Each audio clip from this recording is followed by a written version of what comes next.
Assalamualaikum warahmatullahi wabarakatuh. Perkenalkan, nama saya Anggun Mutiara dari Universitas Sriwijaya, Fakultas Pertanian, jurusan Teknologi Hasil Perikanan. Yang saya hormati, Ibu Lisa Rukmana, SPD, MPD, MPK, selaku dosen di mata kuliah Pancasila. Baiklah, di sini saya akan membahas mengenai kasus pelecehan seksual yang ada di UNRI. Sebelum saya mengambil kesimpulan dari kasus tersebut, izinkan saya menampilkan video kasusnya terlebih dahulu. Pelecehan seksual saat menjalani bimbingan skripsi, mahasiswi Universitas Riau melaporkan kasus pelecehan ke Polresta Pekanbaru.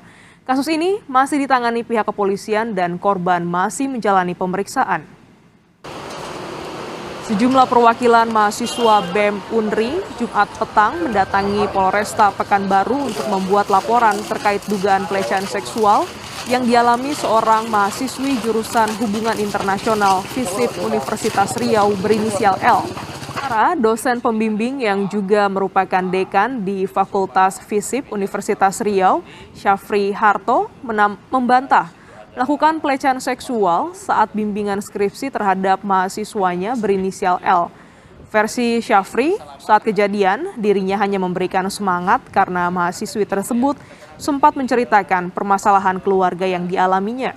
Syafri mengancam melaporkan balik dan menggugat 10 miliar rupiah kepada mahasiswa serta orang yang terlibat mengunggah video tersebut. Jadi apakah itu yang diterjemahkannya? Saya merasa dirugikan.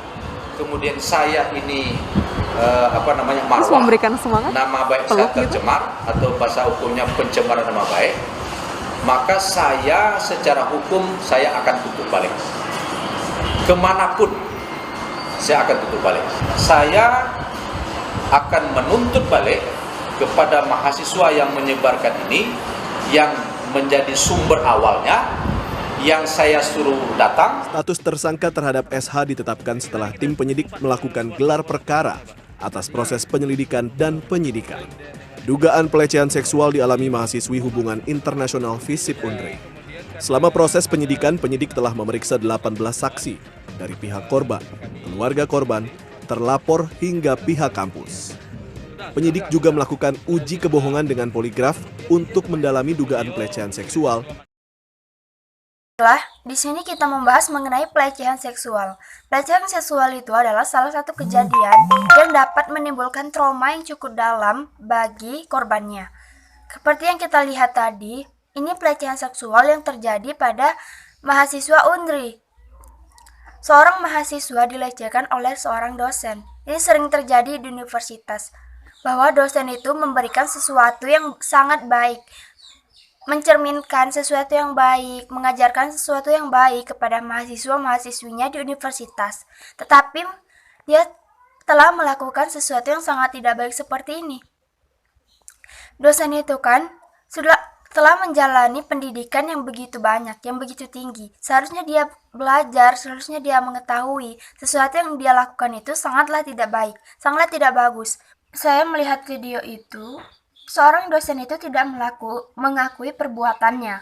Malahan dia melaporkan balik mahasiswa tersebut dengan denda yang begitu banyak. Saya kagum kepada mahasiswa itu. Dia berani mengungkapkan kejadian tersebut.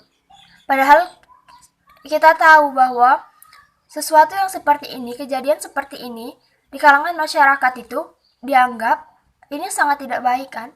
Terutama kepada perempuannya, padahal ini merupakan salah satu kasus pelecehan, bukan terjadi karena keinginan.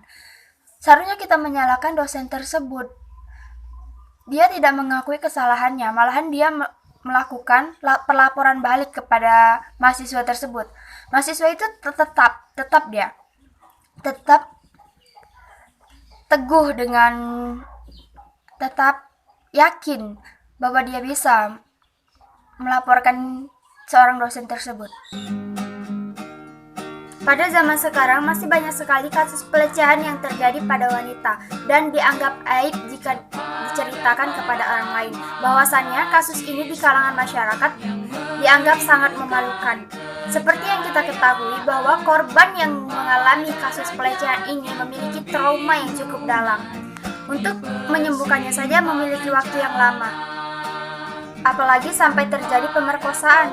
Padahal pada sila kedua telah dijelaskan bahwa kemanusiaan yang adil dan beradab, yang artinya kita sesama manusia harus saling menghargai, mengakui persamaan derajat manusia, dan memperlakukan seperti halnya manusia.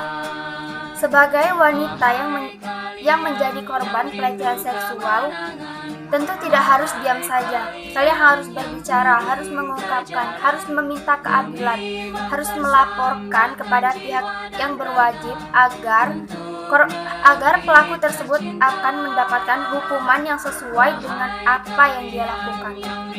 Akhirnya, dengan adanya Pancasila sebagai dasar negara perlu dipahami oleh setiap warga negara yang ada di Indonesia, karena Pancasila dianggap landasan hidup untuk seluruh aspek kehidupan di Indonesia. Setiap warga negara perlu memahami Pancasila yang ada di Pancasila, sehingga setiap warga negara Indonesia dapat mengerti dan memahami bagaimana hidup tanpa merugikan orang lain.